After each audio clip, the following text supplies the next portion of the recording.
A few months ago, we covered the PlayStation Project Q. At the time, it was this PlayStation device for your PS5. Now there's an actual name, and that is called PlayStation Portal, not to be confused with PSP. Now, why are we talking about this today? Because there's a paywall. Let's explain that.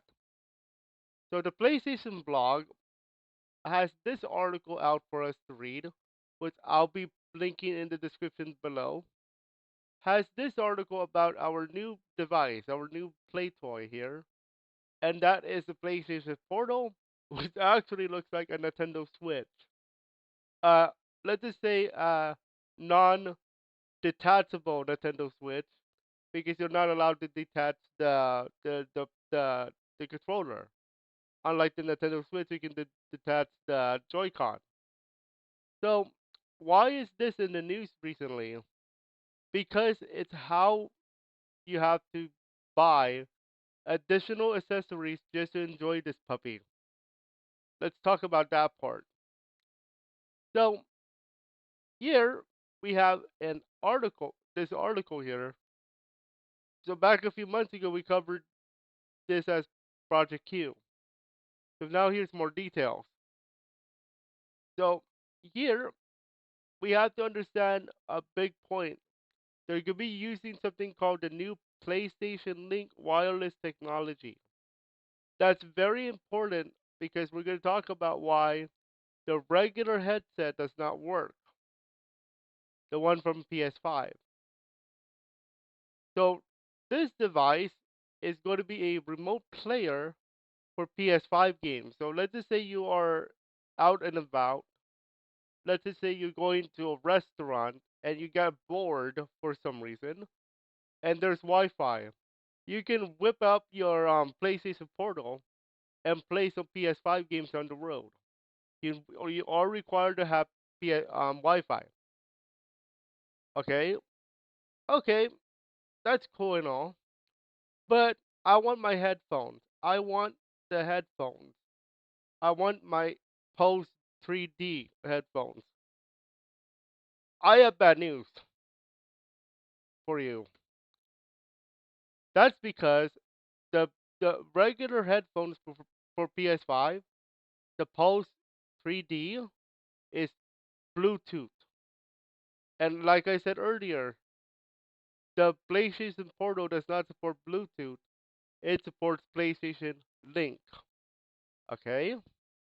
So what does it have, this device? It has a 3.5 audio jack. It has you are required to have Wi-Fi if you want to play this on the road. And if you have games through the PlayStation Plus Premium Cloud Streaming Service, those games are not supported. Okay?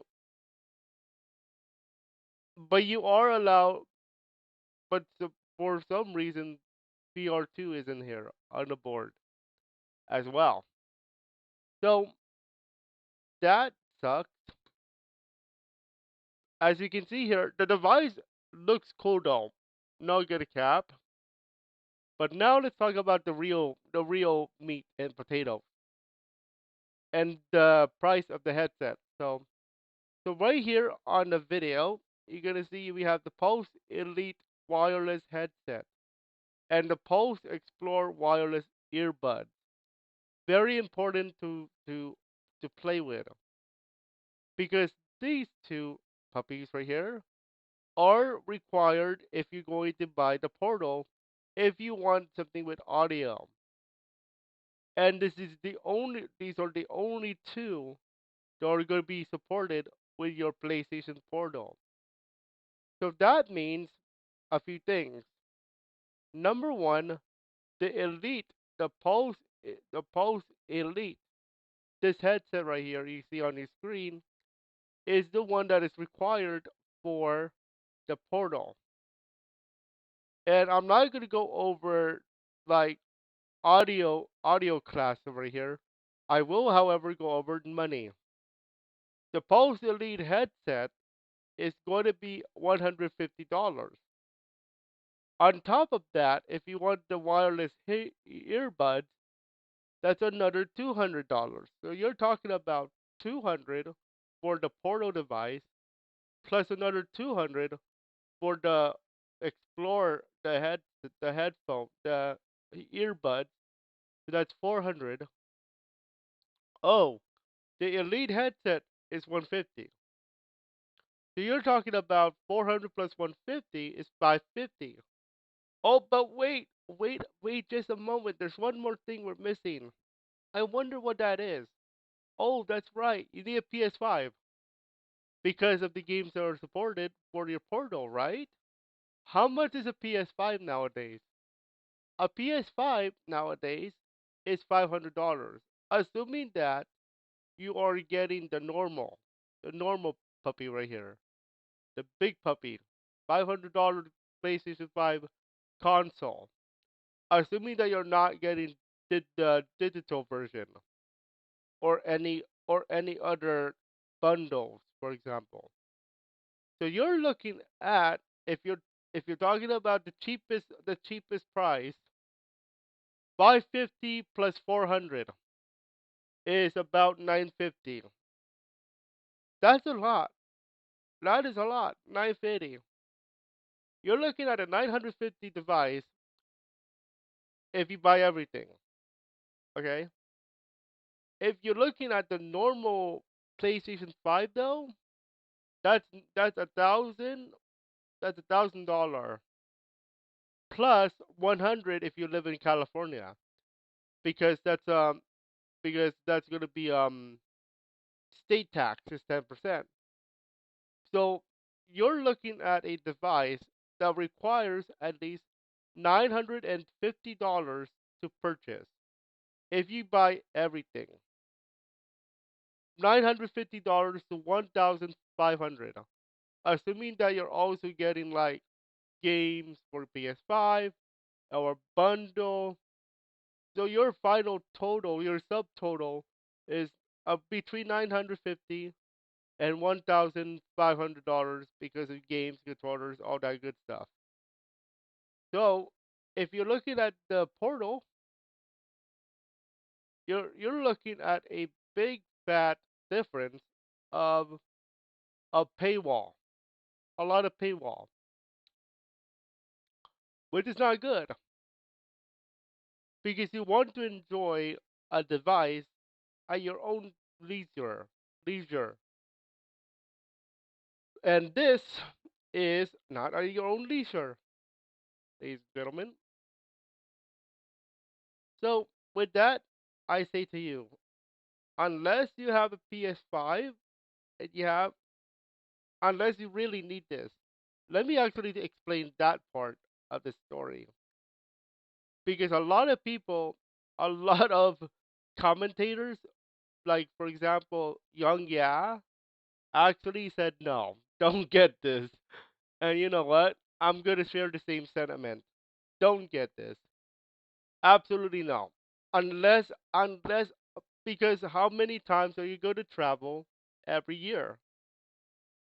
For example, as a student, I don't travel a lot. Now, I'm saying that very loosely here though. When I say I don't travel a lot, I mean to say I don't travel out of the country a lot. To say I can get this portal device. That's what I'm trying to say here. For example, let's just say that the trip to Barcelona and Spain happened. Oh, excuse me. Let's just say that trip to Barcelona and Lisbon happened. Let's just say that the flight was never canceled. Okay? How many times are you gonna be sitting down in a hotel room with your PlayStation Portal? Let's just say that it came out already.